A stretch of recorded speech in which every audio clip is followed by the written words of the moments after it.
vamos a despedir a Pali Enríquez con un tema que les quiero dedicar a tus fanáticos. ¿Quiénes son los fanáticos de Pali Enríquez? ¡Arriba las manos! Y entonces está bien dedicado el tema siguiente.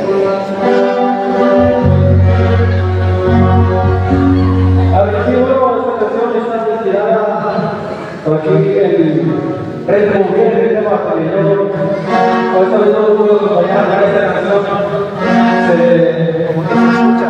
De las seguimos, felicitaciones, no está dedicado para ello, pero eso es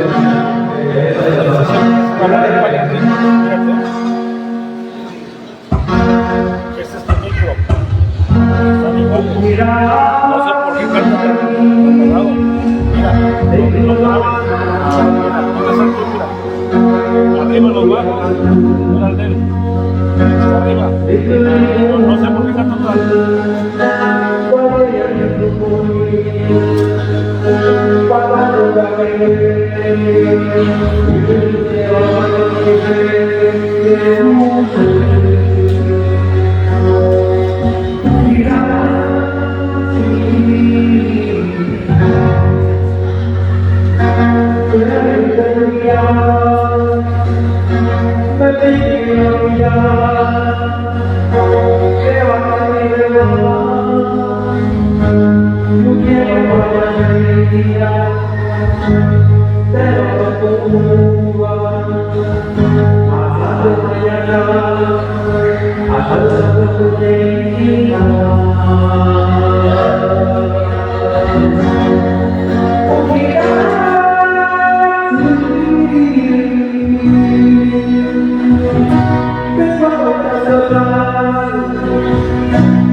Levanta la mano lo que es bien orgulloso de ser Wixárika.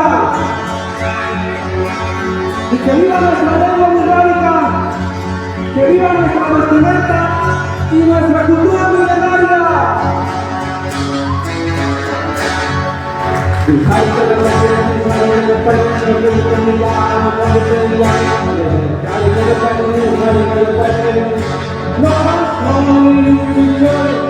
soy Metallica, no soy Joy, soy Metallica.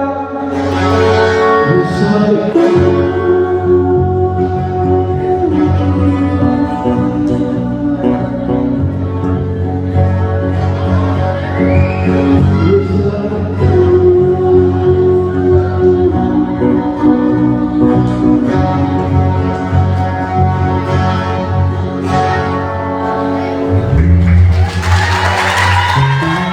Un aplauso para Pali Enríquez. Algunas palabras para tu público, Pali Enríquez, ya para despedirte. Pues nada más que nada, agradecer a todo el público por el siempre apoyo que nos han hecho, la verdad. Nosotros hacemos música, más que nada yo hago música para ustedes y pues agradecer al apoyo a mi familia que me están acompañando desde Tébata, Buenafuente, de Colotlán, Guadalajara y a toda la gente de aquí de Tepic que nos tiene mucho cariño también. A mi primo Javi, que se dejó San Recobellete. Pues agradecer a todos, ha sido también a mí por este gran evento, a mis compañeras y las que me suben la música. Muchas gracias, esperemos que siga habiendo más música para todos y que este tipo de eventos nos una más a los músicos. Un aplauso y muchas gracias, Papa Dios, Regenateni.